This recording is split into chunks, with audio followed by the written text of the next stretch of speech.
Hey there, everyone. Welcome to an episode of Fantasy for the Ages, the show where father and son get together and talk about fantasy, science fiction, and other nerdy stuff we like talking about.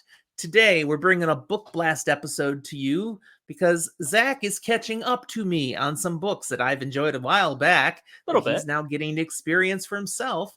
The Expanse. And this is a book blast on book 2, Caliban's War. Spoiler-lite reactions, but he's free to reference anything he wants from previous books. There's only one book before this at this point. For now. Zach, give us your thoughts on Caliban's War. I enjoyed it. I thought it was a nice continuation of the story. The characters that we know already get to develop and continue upon the paths they were on, sometimes to their detriment and sometimes to their benefit. But it really is an interesting way to continue following some characters that we fell in love with in the first books. There are further developments that are very interesting with some alien technologies of sorts. Mm-hmm. And the book as a whole hits on a lot of things that the first one did as well in human nature and greed and a warring barbaric society that humanity has, even as we call ourselves civilized, and that were really poignant. And the callousness of people who are supposedly in charge and have other people's interests at heart. It's some of the best parts of The Expanse is the politics involved. And people working for good, people working for self-centered interests, people driven by fear, hate, power, and sometimes just genuine goodness. Yeah. There are two main important characters I think for the series that get introduced here. There are other characters that get introduced, other important ones for the book, but two important for the series that get introduced here. Okay. And both of them are very powerful female figures, and it's really nice to see a series. Name them. Name them. Bobby Draper. Great. Martian Marine. Yep. And Avasarala. Christian Avasarala is awesome. One of my favorite characters in the series. Both of them absolute badasses in entirely different ways. Yeah. And yet, in this book, their plots intertwine. You mentioned a little bit about alien stuff. Yeah. Your thoughts on Venus and what happens? Anything I think general? It's interesting. This book has some of the least emphasis on proto-technology. Let's call it that.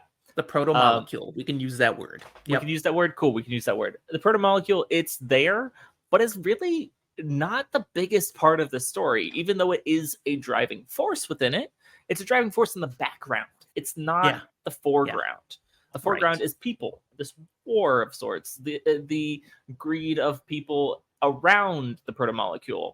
But what's actually happening on Venus or what's actually happening in the lab, no, that's not really the main focus of our story until the very, very end.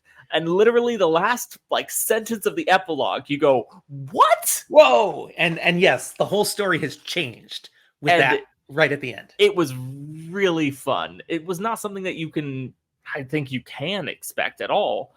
No. Because you don't know it's possible. And then it happens and you're like, oh, this story is changing. What? This is going to change. Yeah, this story is not going to be the story we thought it was. Yeah. Well done.